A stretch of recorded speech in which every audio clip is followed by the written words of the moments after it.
Why do I need to be a skeptic? I trust my clients. I often hear from practitioners, how do I maintain an attitude of professional skepticism? Does that mean I don't trust my clients? How do I document that in files?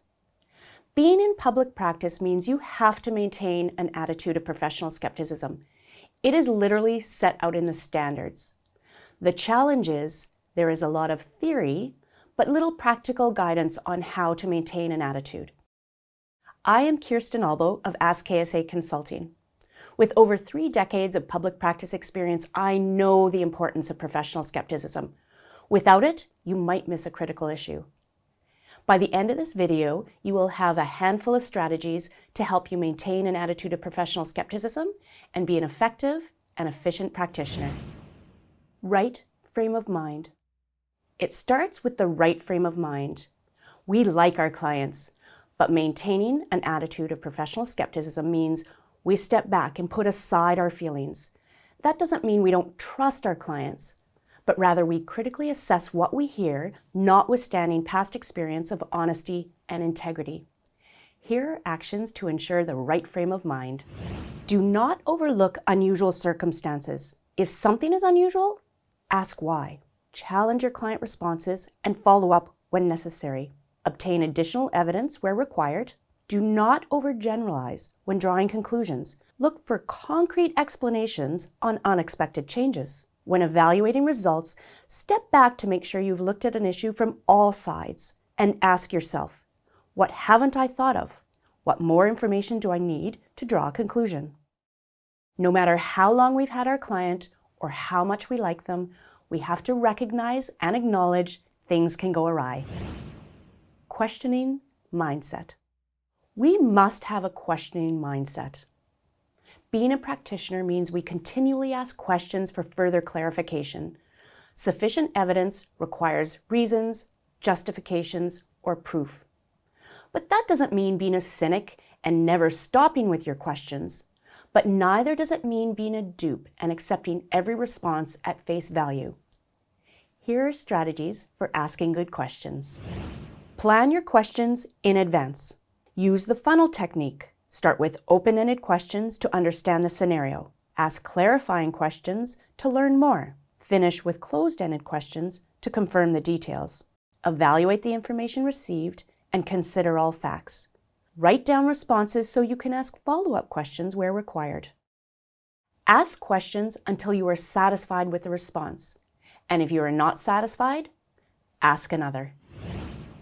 Be aware of biases. Biases influence our conclusion.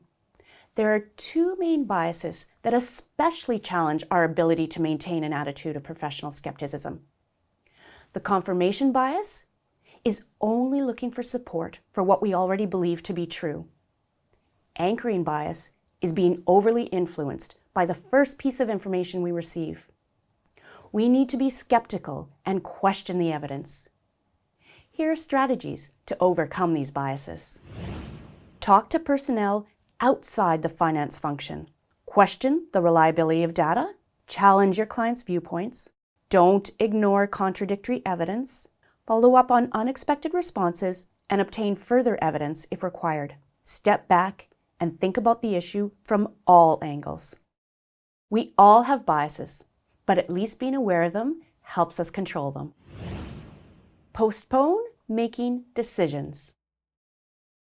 Another way to say this is to suspend judgment until sufficient evidence has been gathered to support your conclusions. In performing procedures, we uncover contradictory information, and it is critical to not ignore it. Evaluate what this means to your conclusion and determine what further evidence is needed to dispel it. Here are actions to take to address contradictory information. Step back to consider the issue from all perspectives and evaluate the known facts. Acquire additional evidence to reduce uncertainties.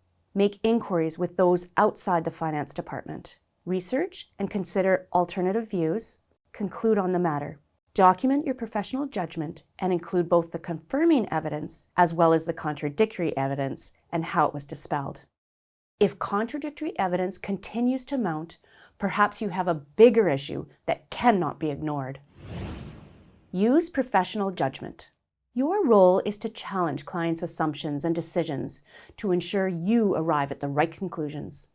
Skeptical practitioners keep investigating to obtain further evidence to be confident in their decisions. That is professional judgment. Here are strategies to strengthen your professional judgment. Research and follow technical guidance. Trust your findings. Use past experience and knowledge to guide your actions. Rely less on client explanations and more on factual evidence. Do not be influenced by beliefs or opinions until you have all the facts. Document your thought process. Remember, you are the practitioner and the one to decide on adequacy of information. Document. Document professional skepticism in your engagement files. Outline your thought process, questions asked, and evidence obtained to support your position and minimize risk. Here are matters to incorporate in your findings memo. Summarize your thought process, alternative views considered, and changes in approach. Refer to technical guidance followed. List corroborating information used to support the conclusions. Include how contradictory evidence was addressed. Document how management views were challenged. Include a complete and comprehensive record of all discussions. Document the date and who with. Outline the source of evidence and why it was reliable. Documentation is your friend. It supports professional judgment. Professional skepticism is a powerful tool, so use it.